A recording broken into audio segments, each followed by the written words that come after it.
A black curator is racially profiled in a luxury jewelry store, only for the millionaire owner to apologize and uncover dark secrets about his family's wealth. But as love blossoms, long-buried truths threaten their futures. Can love and justice heal generations of pain?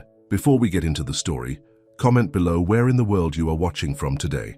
Maya Bennett straightened her blazer as she walked up the marble steps of Thompson & Co. Jewelers on Fifth Avenue. At 35, she had earned her place as one of the Met Museum's top curators, but she still felt nervous entering these exclusive spaces. Today's mission was simple: select pieces for the upcoming Treasures Through Time exhibit. "Can I help you?" Karen Matthews, the head saleswoman, looked Maya up and down with barely hidden disdain. Her perfectly styled blonde hair and designer suit screamed old money, and her thin smile didn't reach her eyes. "Yes, I'm Dr. Maya Bennett from the Metropolitan Museum of Art. I have an appointment to view your historical collection." Maya kept her voice steady, used to these reactions. Karen's smile turned cold. "Do you have any identification? We don't usually get your type of visitor here." Before Maya could respond, a sharp voice cut through the tension. "Karen, darling, is there a problem?" Victoria Thompson, wife of store owner Blake Thompson III, clicked across the marble floor in her red-bottomed heels, her perfect features twisted into a look of concern that fooled no one. "This woman claims she's from the Key Met," Karen said, emphasizing claims with obvious skepticism. Victoria's perfectly painted lips curved into a smirk. "Well, we can't be too careful these days. So many people trying to case our store." She raised her voice, making sure other customers could hear. "Security." Maya felt her cheeks burn as other shoppers turned to stare. "I have my Met ID and my business card right here." She reached for her purse, but Victoria took a dramatic step back. "Don't move, she could be reaching for anything." Victoria's voice echoed through the store. Two security guards approached quickly. Maya's hands shook as she slowly pulled out her identification. "Please, this is completely unnecessary. I'm here on official museum business." "What's going on here?" A deep voice cut through the commotion. Blake Thompson III stood in the doorway of his office, his tall frame commanding attention. At 40, he carried the confidence of a man born into wealth, but something in his green eyes showed he wasn't comfortable with the scene before him. Maya turned to face him, dignity intact despite her humiliation. "Mr. Thompson, I'm Dr. Maya Bennett, curator of decorative arts at the Metropolitan Museum. I had an appointment to view your historical collection for an upcoming exhibit. However, it seems my presence is causing some concern." Blake's eyes narrowed as he took in the situation, his wife's theatrical stance, Karen's smug expression, and the quiet strength in Maya's bearing. He walked over and examined Maya's credentials. "Victoria, Karen, my office now." His voice was quiet but firm. Turning to Maya, his tone softened. "Dr. Bennett, I sincerely apologize for this disgraceful welcome. Please, allow me to personally show you our collection." Victoria's face turned red. "Blake, darling, you can't be serious. We need to verify." "Not another word." Blake's command silenced the room. "Dr. Bennett is our honored guest. Anyone who can't treat her with the respect she deserves can find employment elsewhere." As Blake led Maya toward the private viewing room, she heard Victoria hiss to Karen, "Find out everything about her, everything." In the quiet of the viewing room, Blake pulled out a chair for Maya. "Dr. Bennett, I cannot express how deeply sorry I am for what just happened." Maya sat straight back, her professional mask firmly in place. "Mr. Thompson, I appreciate your intervention, but this isn't the first time I've experienced such treatment, and it won't be the last." Blake studied her face, struck by her composure. "That makes it worse, not better." He paused, choosing his words carefully. "I've been blind to many things, Dr. Bennett, but I'm seeing clearly now. Please, tell me about your exhibit. I want to make this right." As Maya began explaining her vision for Treasures Through Time, neither of them realized that Victoria was already making calls, determined to destroy the woman who had made her look foolish in her own store. Outside the viewing room, New York's elite society buzzed with whispers. The incident had been captured on phones, and soon it would explode across social media. A storm was brewing, one that would shake the foundations of Manhattan's upper crust and force everyone to confront the ugly truths they'd ignored for generations. Maya's phone buzzed with a message from her sister. "Girl, you're trending on Twitter. Thompson Jewelers racist is blowing up. You okay?" Blake's phone lit up too, Messages from his board members, PR team, and childhood friends, but he wasn't reading them. Instead, he watched as Maya examined a Victorian-era necklace, explaining its historical significance with passionate expertise. Something stirred in his chest. Admiration, yes, but also a growing certainty that his life would never be the same after today. And in her office upstairs, Victoria Thompson gripped her desk so hard her knuckles turned white. "Nobody humiliates. Me in my own store," she whispered, already plotting her revenge. "Nobody."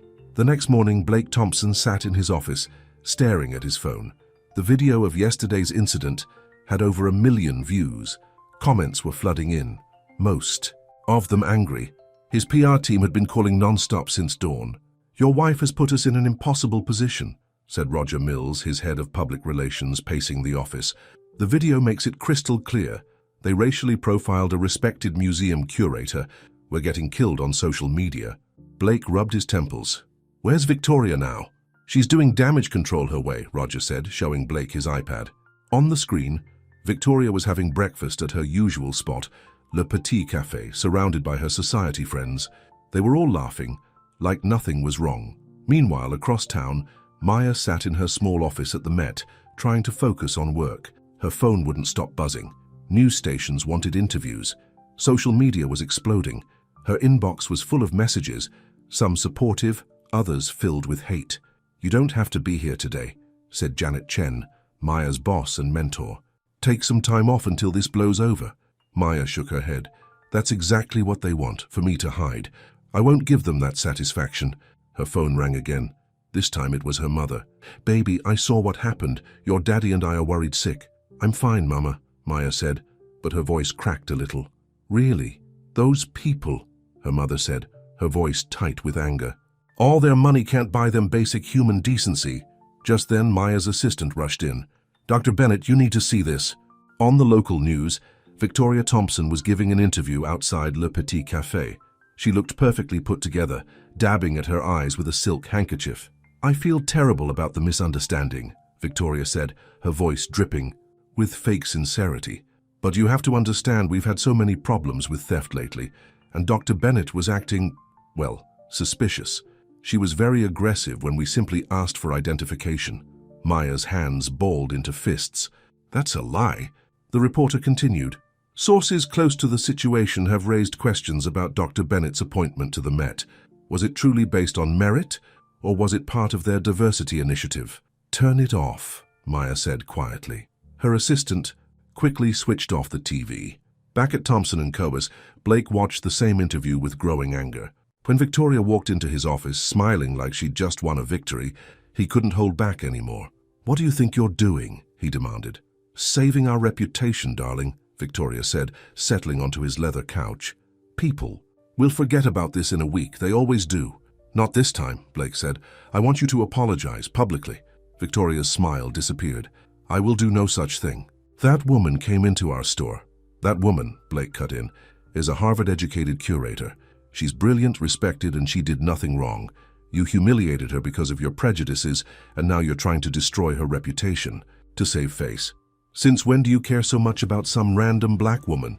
Victoria's eyes narrowed. "Oh, I see. Did she bat her eyes at you? Play the damsel in distress?" "Get out!" Blake's voice was cold.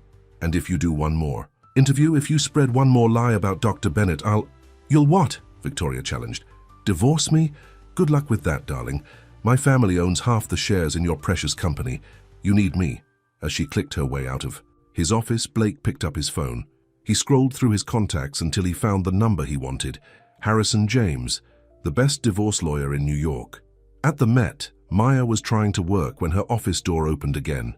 A delivery man stood there with a massive arrangement of white roses. "Dr. Bennett," he said, setting down the flowers, "these are from Mr. Thompson." Maya opened the card. "I'm sorry for yesterday. Please let me make it right." "Blake." She was about to throw the card away when her phone buzzed with a text from an unknown number. "Stay away from my husband, or I'll make sure you never work in this city again." "Victoria." Maya looked at the roses, then at the text. Her hand shook slightly as she picked up her office phone and dialed. "Mr. Thompson's office," a secretary answered. "This is Dr. Bennett. Please tell Mr. Thompson that while I appreciate the gesture, I'm not interested in being used as a pawn in whatever game he's playing with his wife." I just want to do my job." As she hung up, Maya didn't know that Blake was already in his car, heading to the Met. He had something to tell her, something that would change everything. But Victoria was in her car too, following him, her face twisted with rage. The stage was set for a confrontation that would shake Manhattan's elite to its core. And somewhere in the city, Karen Matthews was meeting with Victoria's lawyers, ready to tell her own version of events, a version that would make Maya look like the villain of the story. The truth was about to get lost in a web of lies, money, and power. But this time the stakes were higher than just reputation. This time it was about justice, dignity, and maybe even love. Blake arrived at the Met just as the afternoon sun cast long shadows through the museum's grand windows. He found Maya in the decorative arts wing, carefully examining a display case. She looked up when she heard his footsteps, her expression guarded. "Mr. Thompson, I thought my message was clear," she said, stepping back as he approached. "Please call me Blake," he said. "And yes, your message was clear. But there's something you need to know. Victoria is planning to destroy your reputation." Maya crossed her arms. "And you came all this way to tell me what I already know?" Your wife made her intentions very clear. Before Blake could respond, they heard the sharp click of heels on marble. Victoria appeared, her face a mask of fake concern. She wasn't alone. Karen Matthews and two men in expensive suits flanked her. "Well, isn't this cozy?" Victoria's voice echoed through the empty gallery. "My husband, rushing to warn his new friend." "Victoria, stop this," Blake warned. "You're only making things worse." One of the men stepped forward, pulling out a business card. "Dr. Bennett, I'm James Morrison from Morrison & Price Law Firm. We're here to discuss the incident at Thompson & Co.'s and your subsequent attempts to damage the company's reputation." Maya's voice was steady despite her racing heart. "I haven't made any public statements about what happened, but you didn't deny the social media accusations." Karen jumped in. "You let people attack our store, our reputation. Enough!" Blake's voice boomed through the gallery. "This ends now. Maya is the victim here, not the perpetrator." Victoria's eyes flashed dangerously. "Maya, first name basis already, darling." A small crowd of museum visitors had gathered, phones out, recording everything. Maya felt sick. Another public spectacle, another viral moment waiting to happen. "If you have legal concerns," she said calmly, "please contact the Met's legal department. Now I must ask you all to leave. This is a place of culture and learning, not a stage for personal drama." Victoria stepped closer, her voice low and menacing. "You think you're so dignified, don't you? But I know your type. Using the race card to climb the social ladder, to steal other women's husbands. That's enough." Janet Chen's voice cut through the tension. Maya's boss strode toward them, security guards following close behind. "This is a private institution. Leave now or we'll have you escorted out." As security moved forward, Victoria's lawyers exchanged glances. This wasn't going according to plan. They'd hoped to intimidate Maya in private, not cause another scene. "This isn't over," Victoria hissed as security guided her group toward the exit. "Blake, are you coming?" Blake stood his ground. "No, Victoria, I'm not. And when you get home, you'll find divorce papers waiting for you." The gathered crowd gasped. Victoria's face went white. "You wouldn't dare. Try me." Blake's voice was cold. "I've already called an emergency board meeting. Your family's shares won't save you this time." After they left, Maya turned to Blake. "Why are you doing this? You don't even know me." "Because what happened in my store showed me everything that's wrong with my life, my marriage, my whole world." He looked at her intently. "You showed me what real dignity looks like." Janet cleared her throat. "Maya, take the rest of the day off. And Mr. Thompson, while I appreciate your support, please remember this is still a workplace." As Maya gathered her things, her phone buzzed with a text from her sister. "Girl, you're trending again. But this time, people are calling you. The homewrecker. What's going on?" In her car, Victoria was already plotting her next move. "Call everyone," she told Karen. "Every society woman who's ever felt threatened by these diversity hires. Every board member who's worried about the company's traditional image. It's time to choose sides." Blake returned to his office to find it buzzing with activity. The board meeting was in an hour. His phone was flooded with messages from Victoria's powerful family, but for the first time in years, he felt truly clear about what he had to do. Meanwhile, Maya sat in her small apartment staring at her phone. Social media was exploding again. Half the people called her a victim of racism, the other half branded her a marriage wrecker. Her mother called again. "Baby, Maybe you should come home for a while. Let this blow over. No, Mama, Maya said firmly. Running away won't solve anything. Besides, the Met Gala is in 2 weeks. I have work to do. What she didn't say was that she also couldn't stop thinking about the way Blake had stood up for her twice now, or the way he looked at her like he really saw her. As night fell over New York, 3 people lay awake in their beds. Maya, wondering if her career would survive this storm. Blake, planning how to protect both his company and Maya from Victoria's wrath.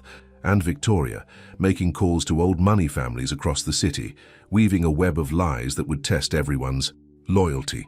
The next day would bring new battles.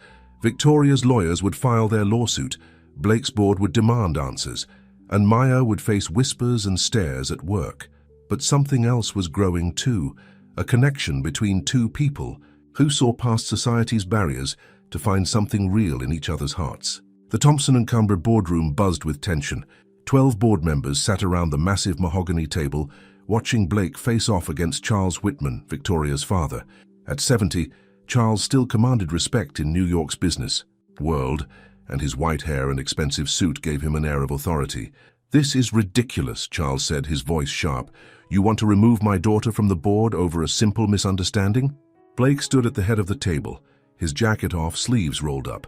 "A simple misunderstanding. The video has 10 million views. Our stock is down 15%. Major clients are threatening to pull their accounts because you didn't. Let us handle it properly." Victoria cut in from her seat. She wore a conservative black dress, playing the role of the wronged wife perfectly. "If you had supported me instead of that woman—" "Dr. Bennett," Blake corrected firmly. "And this isn't just about what happened in the store. It's about the company's future." He clicked a remote, and slides appeared on the wall screen.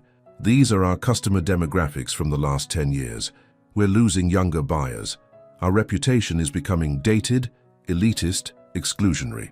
Roger Mills, the PR head, stepped forward. "We've had multiple influencers and celebrities cancel their partnerships with us. The hashtag Twang Boycott Thompson Jewelers is still trending." Victoria laughed coldly. "So we lose a few woke millennials. Our real customers understand how these things work.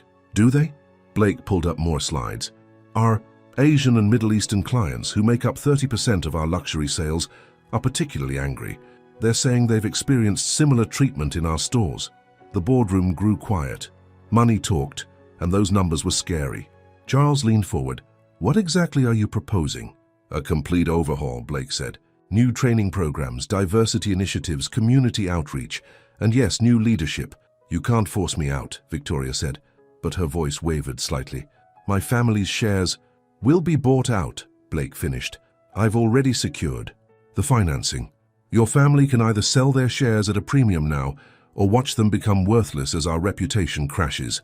Meanwhile, across town, Maya was having her own crisis. She walked into her office to find Janet waiting with a concerned look. "The Met Board is meeting this afternoon," Janet said gently. "Some of our biggest donors are concerned about the publicity." Maya sank into her chair. "They want to fire me." "No, but they want you to take a leave of absence until things calm down." Janet handed her a letter. "They're offering 6 months paid leave." Maya read the letter, her hands shaking with anger. "They're punishing me for being a victim." Her phone buzzed, another text from Blake. "Don't give up. Things are about to change." She almost threw the phone across the room. "I don't need him fighting my battles." Just then, her assistant rushed in. "Dr. Bennett, you need to see this. Someone leaked your personal information online. Your address, phone number, everything." Maya's stomach dropped. She already had a good idea who was behind it. Back at Thompson & Co.'s, the board meeting reached its climax. Charles Whitman stood up, his face red with rage. "You want a war, Blake? You've got one. My family built this company into a relic," Blake cut in. "A symbol of everything wrong with old money, New York. Well, times are changing." Victoria's mask finally cracked. "This is about her, isn't it? That curator. Are you sleeping with her?" The room fell silent. Blake's voice was quiet but firm. "No, I'm not, but I am falling in love with her." More gasps. Victoria knocked over her water glass. "You've known her for 3 days, and in 3 days she's shown more grace, dignity, and strength than you have in 15 years of marriage." Charles slammed his hand on the table. "We'll sue. We'll tell everyone how you abandoned your wife for..." "For what?" Blake challenged. "Go ahead, say it. Show everyone exactly who you are." Before Charles could respond, Roger rushed in with his iPad. "Sir, there's a situation. Dr. Bennett's personal information has been leaked online. She's getting threats and—" He hesitated. "Someone spray-painted racial slurs on her apartment building." Blake grabbed his jacket. "Meeting adjourned." "Roger, call security for Dr. Bennett. Charles, Victoria, expect calls from my lawyers." As he rushed out, Victoria called after him, "You'll regret this, Blake. When this is over, you'll have nothing." But Blake wasn't listening. He was already in his car, heading toward Maya's apartment. He didn't know what he would say when he got there, but he knew one thing. He was done letting the old guard dictate his life. Across the city, Maya stood in front of her building, looking at the hateful words sprayed across the brick. Her neighbors gathered around, some taking photos, others trying to help clean. Her phone kept buzzing with threatening messages from unknown numbers. Her sister arrived first. "Pack a bag. You're staying with me." "No," Maya said firmly. "I won't run. I won't hide." That's when Blake's car pulled up. He got out, saw the graffiti, and his face hardened. Without a word, he pulled out his phone. "Roger, execute Plan B. Release everything we have on Victoria's family. Every scandal, every cover-up. And call the press. It's time to tell our side of the story." The war for Thompson and Comas, and for Maya's dignity, was about to go nuclear. The next morning, New York woke up to explosive headlines. Roger Mills had done his job well. Every major news outlet was running stories about the Whitman family's history of discrimination, covered-up scandals, and questionable business practices. Thompson Jewelers CEO exposes years of racial discrimination. Read the New York Times. Whitman family's dark secrets revealed, proclaimed the Daily News. Victoria sat in her family's Park Avenue penthouse, watching her world crumble on live TV. Her father, Charles, paced the room, shouting into his phone. "I don't care what it costs," he yelled at his lawyers. "Shut this down now." But it was too late. Former employees were coming forward with stories. Old documents were surfacing. Years of covered-up complaints about discrimination at Thompson and Cober's stores were finally seeing the light. Karen Matthews had already been fired, and now she was offering to tell all in exchange for immunity from lawsuits. Victoria's carefully constructed world was falling apart. At her sister's apartment, Maya watched the same news coverage with mixed emotions. "I never wanted any of this," she told her sister. "I just wanted to do my job." "Well, sugar," her sister replied, "sometimes life has other plans." "That man is fighting for you." Maya shook her head. "He's fighting for his company." "Is that why he's been sitting in his car outside this building all night?" Maya rushed to the window. Sure enough, Blake's black Mercedes was parked across the street.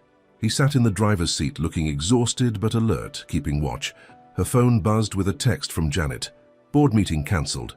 They've reversed their decision about your leave. Come back when you're ready." Meanwhile, Victoria had moved from shock to rage. She stormed into her father's study, where he sat with his crisis management team. "Daddy, do something. They're destroying us." Charles looked up, his face grim. "I just got off the phone with our biggest investors. They're pulling out. Nobody wants to be associated with us now." "Then let's destroy them back." Victoria grabbed her father's iPad and pulled up Maya's personnel file, the one they'd obtained illegally. "Look at this. 10 years ago, she filed a complaint against another museum for discrimination. We can spin this, make her look like a professional victim." "It's over, Victoria." Charles's voice was tired. "Blake's lawyers just called. They're offering us one last chance to sell our shares quietly. If we don't take it, they'll release more documents." "What documents?" Charles wouldn't meet her eyes. "Things about your mother's family. Things we've kept buried for 40 years. Victoria's face went white. "No, you can't let them do this to us." But Charles had already made his decision. "Take the deal, Victoria. It's over." At Thompson, Curse Blake was meeting with his new diversity advisory board when Roger burst in. "Sir, Victoria just posted something online. It's bad." Blake looked at his phone and felt his blood run cold. Victoria had published Maya's entire personal history, including private medical records and therapy notes from her divorce 5 years ago. "Get our lawyers on this now," Blake ordered. "And get Maya on the phone. She needs to know. I already know." Maya stood in the doorway, holding her phone. She looked tired, but determined. "Your wife just broadcast my entire life to the world." Blake crossed the room to her. "Maya, I'm so sorry. I'll have it taken down." "It's too late. It's already everywhere." She looked up at him. Why are you doing all this? The truth this time. Blake ran a hand through his hair. Because when I saw how they treated you in my store, something broke inside me. All these years, I've been living in this bubble of privilege, ignoring what was happening right in front of me. You woke me up. That's not a good enough reason to blow up your whole life. No, he agreed, but this is. And before she could step back, he kissed her. The moment was interrupted by gasps from the advisory board members. Phones were out, pictures were being taken. Within minutes, it would be all over social media. Maya pulled away. Blake, no. This is exactly what Victoria wants, to paint me as the homewrecker who seduced her husband. I don't care anymore, Blake said. I'm done living my life for other people's approval. But Maya stepped back. Well, I do care. I've worked too hard to build my reputation. I won't let them turn me into a stereotype. She turned and walked out, leaving Blake standing there. As she reached the elevator, her phone buzzed with a new message from an unknown number. She opened it and froze. It was a photo of her parents' house in Atlanta, with Victoria standing in front of it. The message read, "Let's talk about what's really important to you, Dr. Bennett. I'm having a lovely chat with your parents right now." Maya's hands shook as she ran back to Blake's office. "She's at my parents' house. Victoria's in Atlanta." Blake was already reaching for his phone. "Roger, get the corporate jet ready. Now!" As they rushed toward the elevator, Blake's phone rang. It was Charles Whitman. "Blake, she's lost it. Victoria's completely lost it. She's talking about exposing everything. Not just about Maya, but about the company's dealings in Africa. The blood diamond cover-ups. Everything. Then stop her." "I can't. She's got proof. Documents I thought were destroyed years ago. She's threatening to burn it all down." Blake looked at Maya's worried face and made a decision. Let her. Maybe it's time everything came to light. As they rode to the airport, Maya finally asked the question that had been bothering her. "What dealings in Africa?" Blake took a deep breath. "There's something you need to know about my family's company.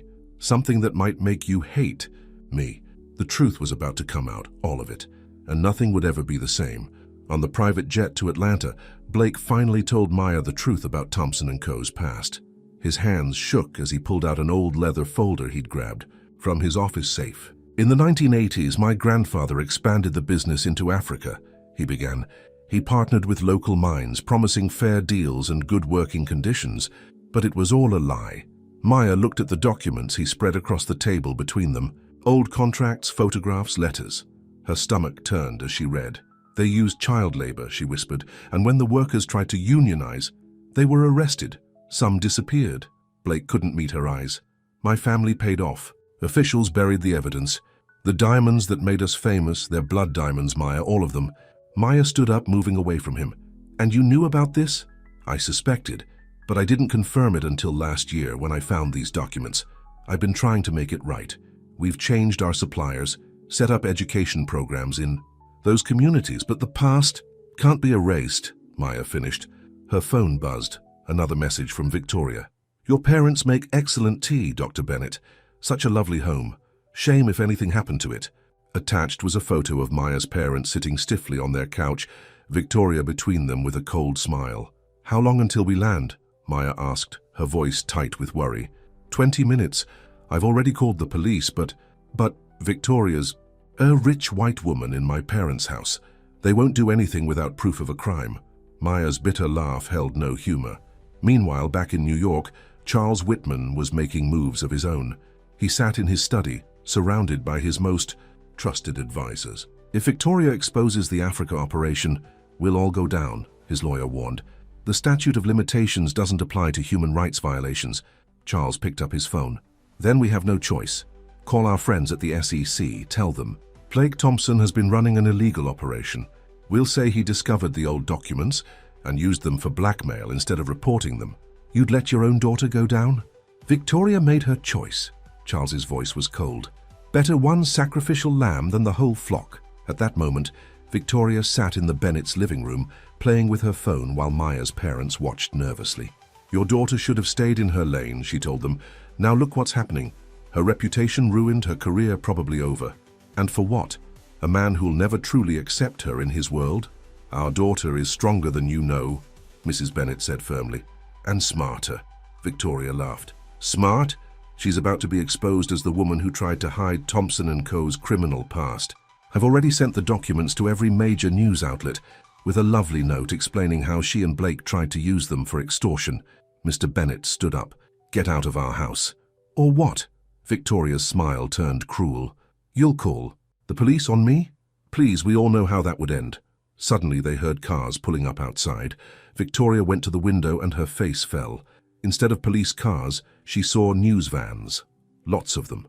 Maya and Blake rushed through the front door moments later. But they weren't alone. With them was Roger, Mills Thompson & Co's PR head, live streaming everything on his phone. Ladies and gentlemen, Roger announced to the cameras, we're here to prevent Mrs. Victoria Thompson from carrying out her threats against Dr. Bennett's family.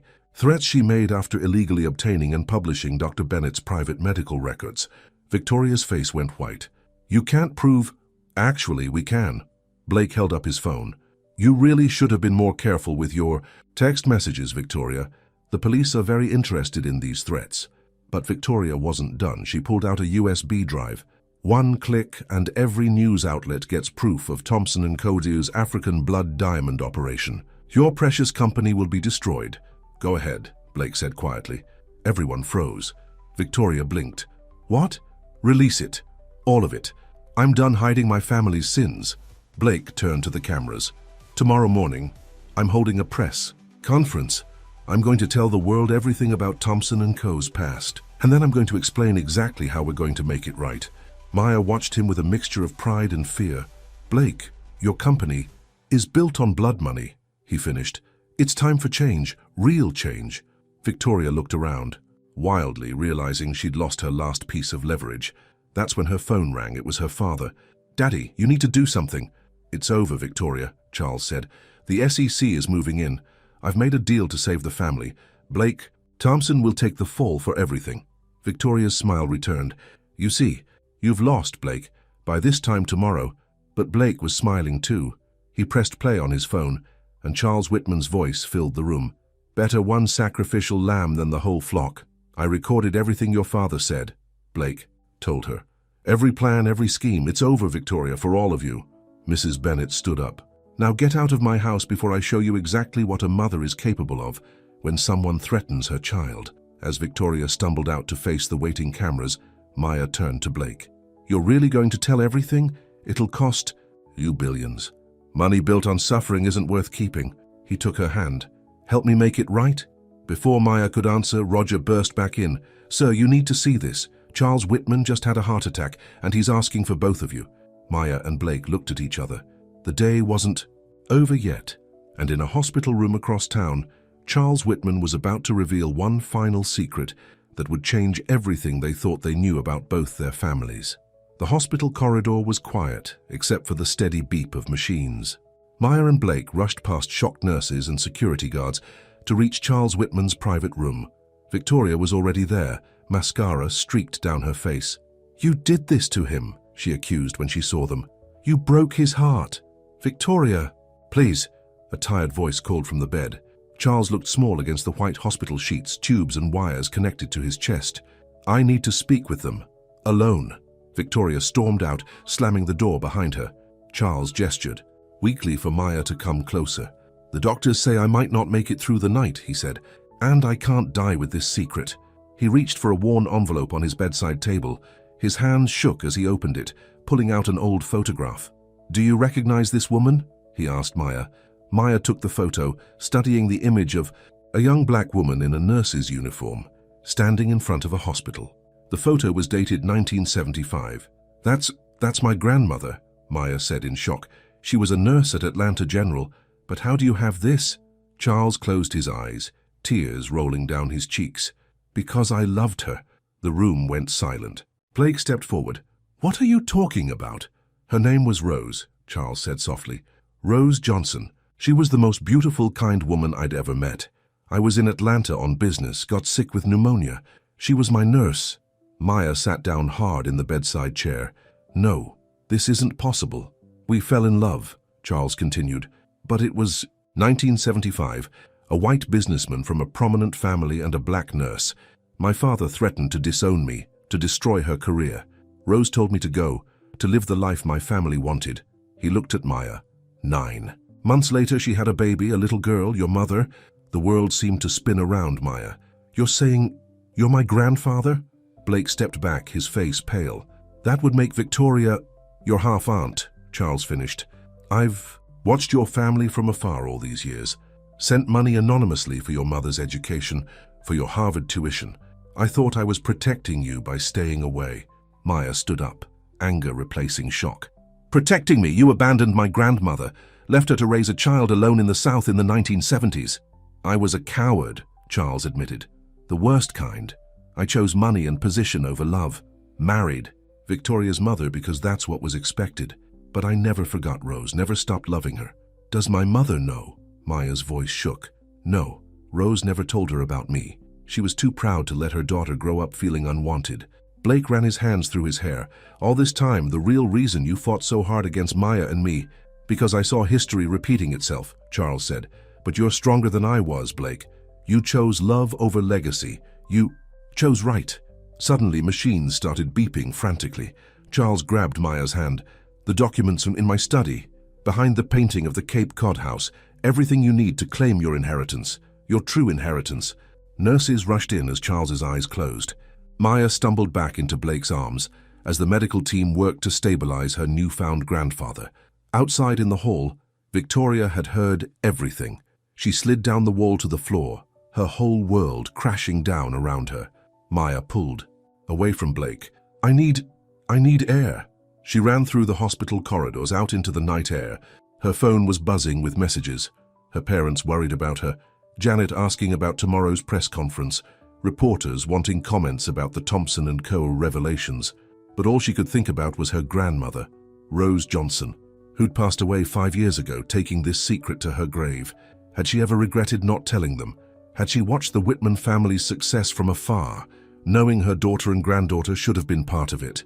Blake found her in the hospital garden. "Maya, don't." She held up her hand. "This doesn't change anything. It makes everything worse. Now every tabloid will say I seduced you as part of some twisted family revenge plot. I don't care what they say." "Well, I do." Maya's voice broke. "My whole life, I fought to be taken seriously, to prove I earned my place. And now it turns out I'm just another dirty family secret." Blake reached for her, but she stepped back.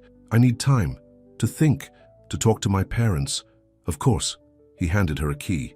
"The painting he mentioned, it's in his home, office. Whatever you decide to do with what you find there, I'll support you." As Maya left, her phone buzzed with a text from her mother. "Baby, why is Victoria Whitman saying she needs to talk to me about my father?" In his hospital room, Charles Whitman opened his eyes again, stabilized for now. He looked at Blake. "Take care of her," he whispered. "Don't make my mistakes." "I won't," Blake promised. "But there's something else you need to know about the company, about what my grandfather really did in Africa." Charles's eyes widened as Blake told him one final secret, one that would connect their families in an even more shocking way. A secret that would change not just their lives, but the lives of thousands.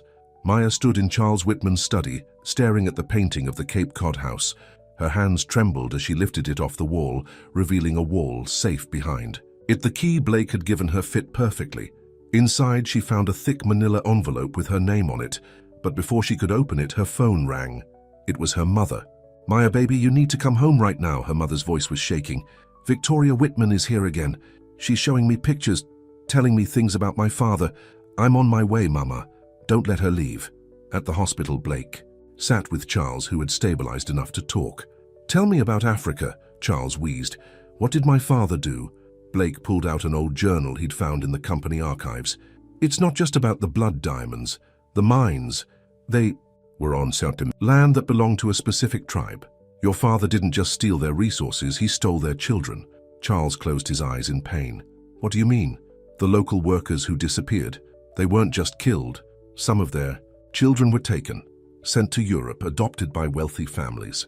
Your father called it civilizing them, and one of those children," Blake took a deep breath, "was Rose Johnson's mother, Maya's great-grandmother." Charles's heart monitor started beeping faster. "No, that's not possible. I found the records. Rose's mother was taken from her village when she was 3 years old, adopted by an American family, the Johnsons. She grew up never knowing her real family, her heritage. She named her daughter Rose because she remembered her birth mother, wearing rose petals in her hair. Tears streamed down Charles's face. "So when I met Rose, you fell in love with the granddaughter of a woman your father stole. Our family's sins have been intertwined for generations." Meanwhile, Maya rushed into her parents' house to find Victoria sitting with her mother in the living room. Her father stood by the window, his face ashen. "Finally," Victoria said, her voice bitter, "the prodigal granddaughter arrives." "Get out," Maya ordered. "No, let her stay," Maya's mother said quietly. She held up an old photo, the same one Charles had shown Maya. "Baby, is it true? Is Charles Whitman my father?" Maya sat down heavily. "Yes, he just told me at the hospital." "Mama, I'm so sorry." Her mother's laugh was hollow. "All these years, Mama said my father was a businessman who traveled through town, said he died before I was born. I never questioned it." "Because she wanted to protect you," Maya said, softly. "From exactly this kind of pain." Victoria stood up. "Well, isn't this touching? The secret black family finally learning their true heritage. I suppose you'll all be wanting your share of the Whitman fortune now." Maya's father stepped forward. "You need to leave now." "Oh, I'll leave," Victoria smiled coldly. "But first," she pulled out her phone and pressed play. Charles's voice filled the room. "I've watched your family from afar all these years, sent money anonymously for your mother's education, for your Harvard tuition." Maya's mother gasped. Victoria's smile widened. "See?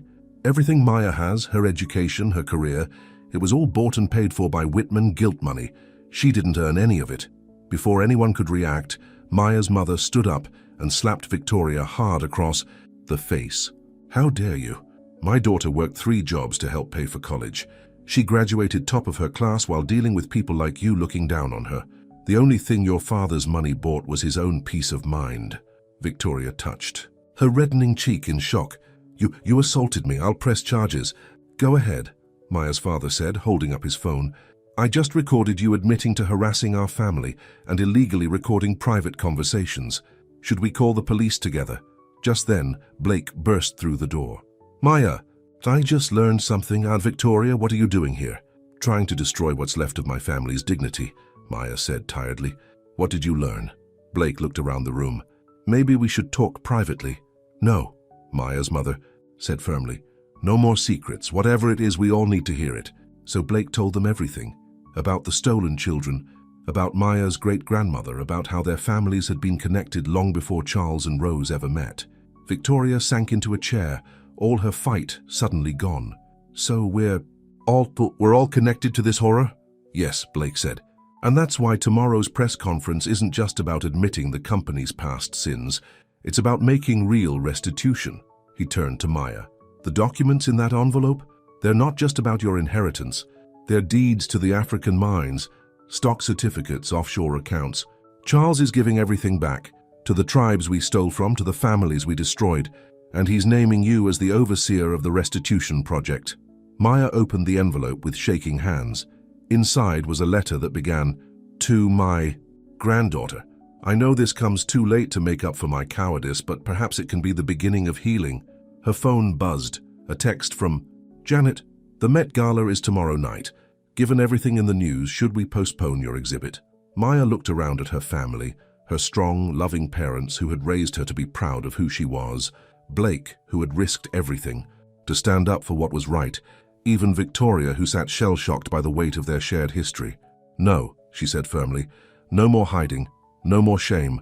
Tomorrow we tell the whole truth, at the press conference and at the gala. Let the world see all of us dealing with our past and choosing to do better." As if on cue, breaking news alerts lit up everyone's phones. Charles Whitman, Thompson, Ancaster Patriarch, names secret granddaughter as heir. Full story of corporate crimes and hidden family to be revealed.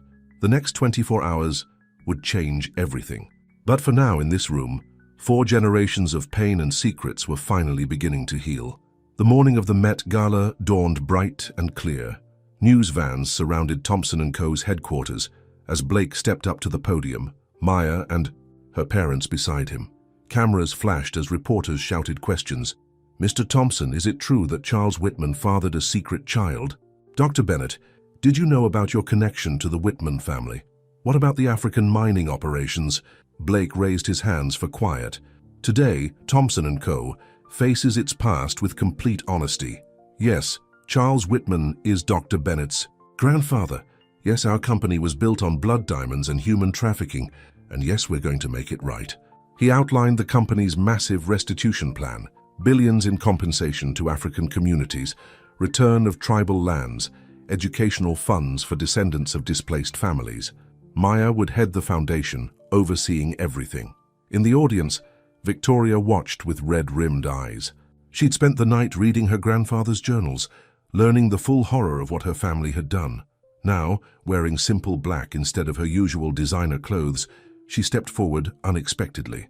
"I have something to say," she announced, walking to the podium. Blake tensed, but Maya touched his arm, signaling to let her speak. "All my life I've been proud of being a Whitman," Victoria said, her voice shaking. "I looked down on people I thought weren't good enough for our world, but I was the one who wasn't good enough." Maya, she turned to face her newly discovered niece. "I am so deeply sorry." Gasps rippled through the crowd. Victoria Whitman never apologized to anyone. Maya stepped forward. "The past can't be changed, but the future is up to us." Hours later, Maya stood in front of her mirror at home, smoothing down her gown for the Met Gala. She'd chosen a stunning design that incorporated traditional African patterns, honoring the heritage that had been stolen from her family. Her mother appeared in the doorway. "Baby, you don't have to do this tonight. The press conference was enough for one day." "No, Mama. Tonight's exhibition is called Treasures Through Time. What better moment to talk about the real cost of those treasures?" Her phone buzzed, a message from the hospital. Charles had taken a turn for the worse. The doctors didn't think he'd last the night. At the Met, the red carpet was chaos. Reporters shouted questions about the morning's revelations. Society women who'd once fawned over Victoria now whispered behind their hands. But the real drama was happening inside. Maya's exhibition was stunning. Precious jewels displayed alongside photographs and stories of the communities they'd been taken from. At the center was an empty case with a simple placard, reserved for the Thompson Legacy Collection, to be returned to its rightful owners. Blake found Maya by this display. "You've created something remarkable." "We all did," she said softly, "by choosing truth over comfort." Suddenly there was a commotion at the entrance. Victoria had arrived, but not in a designer gown. She wore a simple black dress and carried a large velvet box. "These belong to my grandmother," she announced, opening the box to reveal a spectacular diamond necklace and tiara.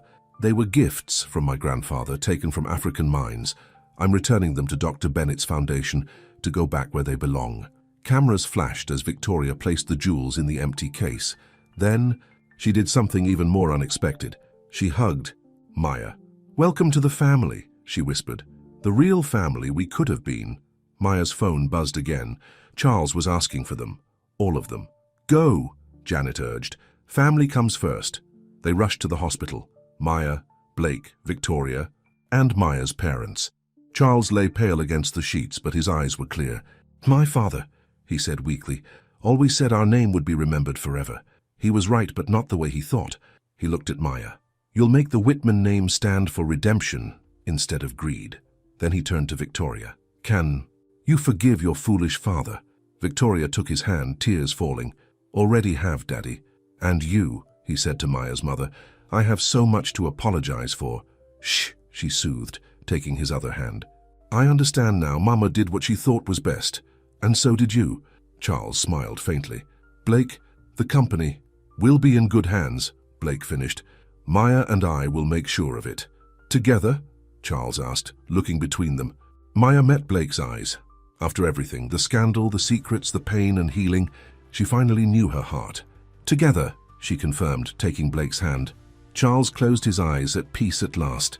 The monitors began their steady beep as one chapter of their family story ended and another began. Back at the Met, the gala continued. Guests crowded around Maya's exhibition, reading the true stories behind each glittering jewel. Society women who'd once snubbed her now praised her courage. But more importantly, families from the affected African communities were there, finally able to reclaim their heritage. As midnight approached, Maya's phone lit up with news alerts. Charles Whitman, controversial business titan, dies at 70. But this wasn't the headline that caught her eye. Instead, she focused on another. Thompson and Comas announces historic restitution plan. A new era of corporate responsibility begins. Blake squeezed her hand. Ready to face tomorrow? Maya looked around at their unlikely family, Victoria talking quietly with her mother, her father examining the African artifacts with genuine interest, Janet directing her team to update the exhibition plaques to reflect the full story. More than ready, she said. It's time for all of us to step into the light. 1 year later, the African sun beat down on Maya as she stood before the gathered crowd. Behind her, a new school building gleamed white against the blue sky. Sign read, Rose Johnson Memorial School in 3 languages. My grandmother never knew her mother's true story, Maya told the audience. But today we honor both their memories by giving back to the community that was stolen from them. In the front row, Blake watched his wife with pride. Their wedding 6 months ago had made headlines, not for the scandal everyone expected, but for its focus on healing and unity. They'd held it here, in the village where Maya's great-grandmother had been born. Victoria sat next to Blake, almost unrecognizable from the society queen she'd been a year ago. She'd spent months living in the village, learning its history, helping set up education programs. The designer clothes were gone, replaced by practical workwear. Her face, once frozen in a permanent society smile, now showed genuine joy. Who would have thought, she whispered to Blake, that it would take losing everything to finally find myself? Maya's mother wiped tears as she watched her daughter cut the ribbon to open the school. She thought about her own mother, Rose, who'd worked so hard to give her a good life. Today would have made her proud. Back in New York, Thompson & Co. had transformed. The original store where Maya had once been humiliated now housed a museum dedicated to telling the true story of the jewelry trade. Every piece came with its full history, the good and the bad. Karen Matthews, the former saleswoman who'd started it all, had tried to write a tell-all book, but no one was interested in old scandals anymore.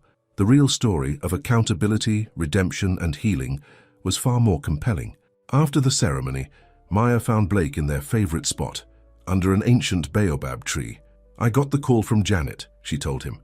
The Met wants to take the Treasures Through Time exhibit worldwide, with a new focus on returning colonial artifacts to their rightful owners. Blake smiled. Your grandfather would be proud. Which one? Maya teased. Charles Whitman, who learned to face hard truths, or my Grandpa Johnson, who raised my mother with so much love? Both, Blake said, pulling her close. And speaking of family, Maya's hand went to her stomach, where their first child was just beginning to show. I think Rose would be a beautiful name for a girl. And for a boy, Charles, Maya said softly, to remind him that it's never too late to choose love over fear. Victoria joined them, carrying local craft samples for their new ethical jewelry line. The artisans have such incredible talent. This is how we should have done business from the start. Maya's parents waved from the school entrance, where they were already organizing adult education classes. They'd relocated here part-time, helping build bridges between communities. That evening, they all gathered for dinner under the stars. Village elders shared stories of their ancestors. Maya's mother spoke about Rose. Victoria talked about Charles's final days, how he'd found peace in telling the truth. You know what's funny? Maya's father said, looking around the table. A year ago, that incident in the store seemed like the worst thing that could happen. But without it, we'd all still be living lies, Victoria finished. Maya, when you walked into Thompson & Co. that day, you didn't just change your life, you changed all of ours. Blake raised his glass.